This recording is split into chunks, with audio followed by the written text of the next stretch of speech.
नमस्कार दोस्तों, स्वागत है आप सभी का हमारे यूट्यूब चैनल रत्नाकर क्लासेस में।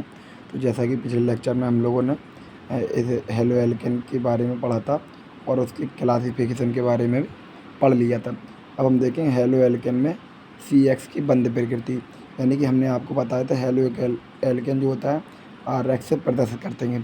तो R की जगह हम क्या ले सकते हैं, CH3 मान लीजिए। अगर ये लिया हमने CH3, तो इस हेलोजन और ये कार्बन के बीच में कौन सा बॉन्ड होता है, किस प्रकार की प्रकृति होती है, इसके बारे में जानते हैं।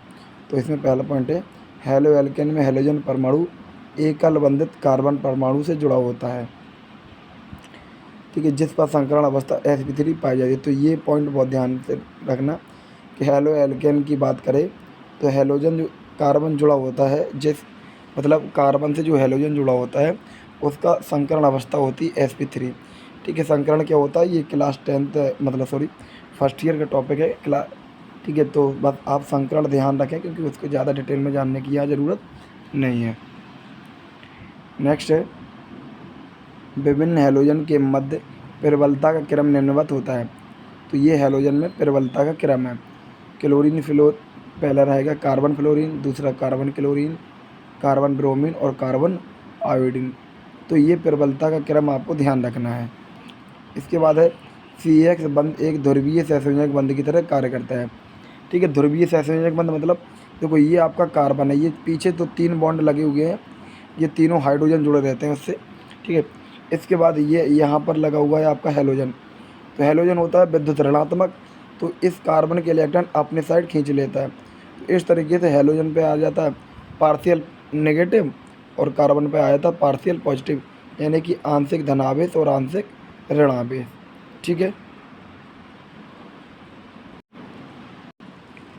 नेक्स्ट आपको ध्यान रखना है, CX बंध की लंबाई क्रम जो होता है वो आपको ये होता है। सबसे कम क्रम की बात करें तो CF में होता है, सबसे ज़्यादा की बात करें तो CI में होता है, ठीक है। नेक्स्ट इसी प्रकार से बंद ऊर्जा की बात करें तो बंद ऊर्जा लंबा की व्युत्क्रमानुपाती हो जाएगी, क्योंकि सबसे ज़्यादा लंबाई इसकी है तो सबसे कम बंद ऊर्जा इसकी हो जाएगी। क्योंकि आप इस तरीके से देख सकते हैं, लकड़ी अगर आप लेंगे, जितनी बड़ी लकड़ी होगी उतना तोड़ने में आसानी हो जाएगी और जितनी छोटी हो जाएगी उतना तोड़ना उसको मुश्किल हो जाएगा।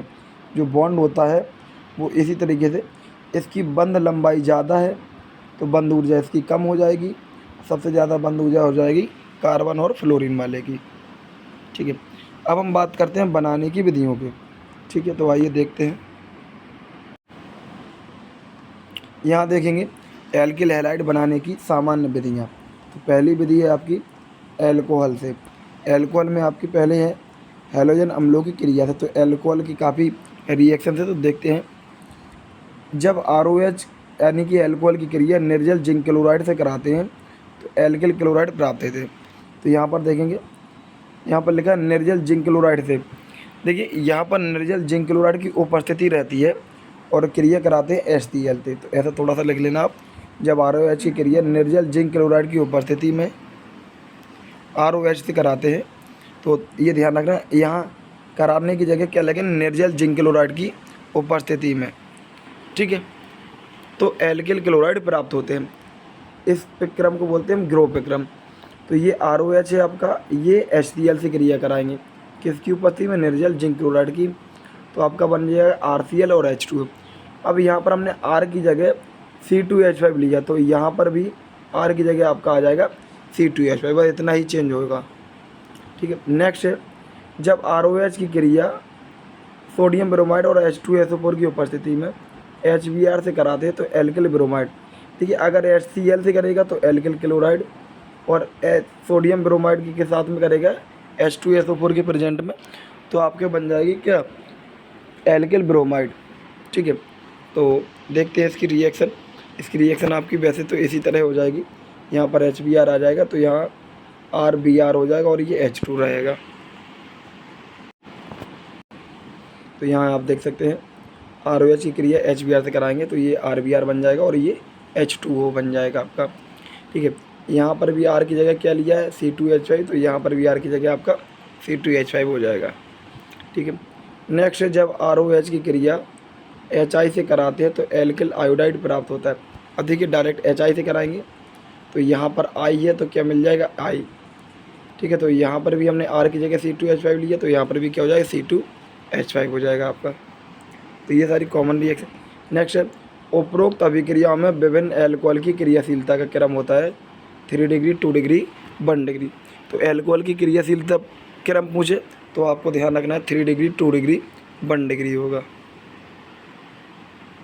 आइए नेक्स्ट देखते हैं। नेक्स्ट देखेंगे यहाँ पर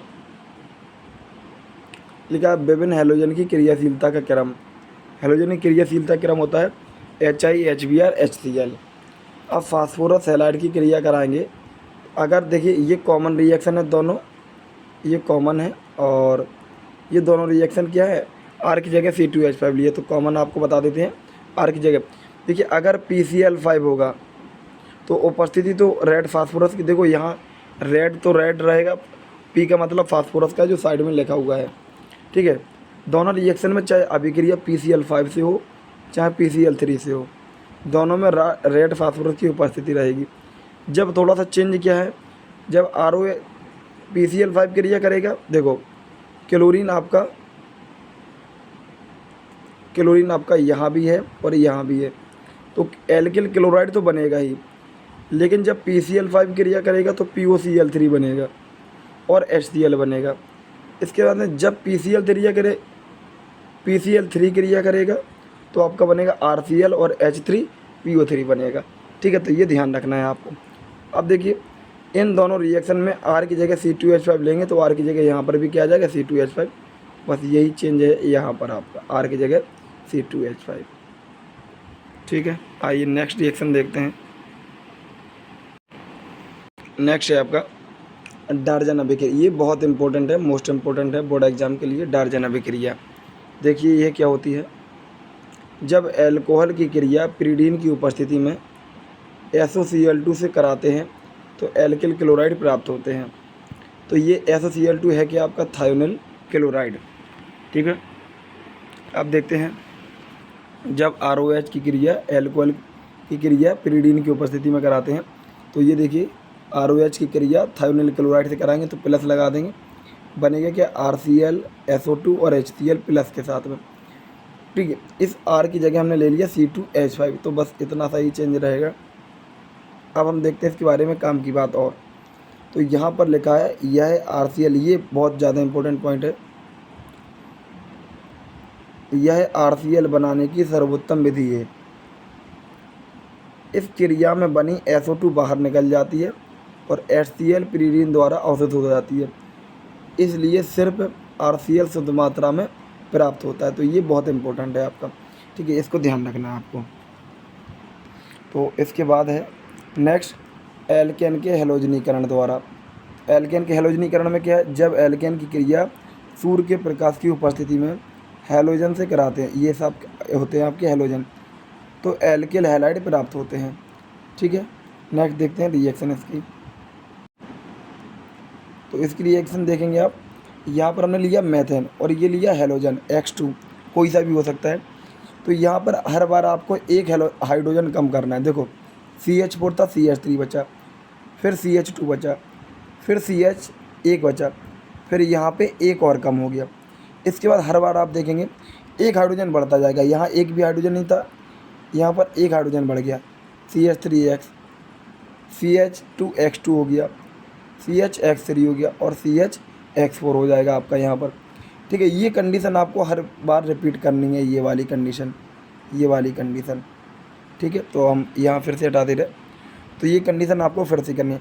लास्ट में यहाँ पर निकलेगा क्या, यहाँ पर आपका एक -HX निकल जाएगा, जैसा आपका यहाँ पर निकला है, यहाँ है, यहाँ है। तो ऐसे ही आपका यहाँ पर भी आपको करना होगा एक -HX इस वाले तीर के नीचे। ठीक है, जैसे यहाँ पर है। अब देखते हैं हैलोजन की क्रियाशीलता क्रम। तो इस अभिक्रिया जो बताया है हैलोजन की क्रियाशीलता क्रम, इसमें अभिक्रिया क्रियाशीलता क्रम होता है ये वाला। ठीक है, बाकी हम नेक्स्ट वीडियो में कवर करेंगे यहाँ से। ठीक है, ओके, तब तक वीडियो देखते रहिए। वीडियो देखने के लिए धन्यवाद।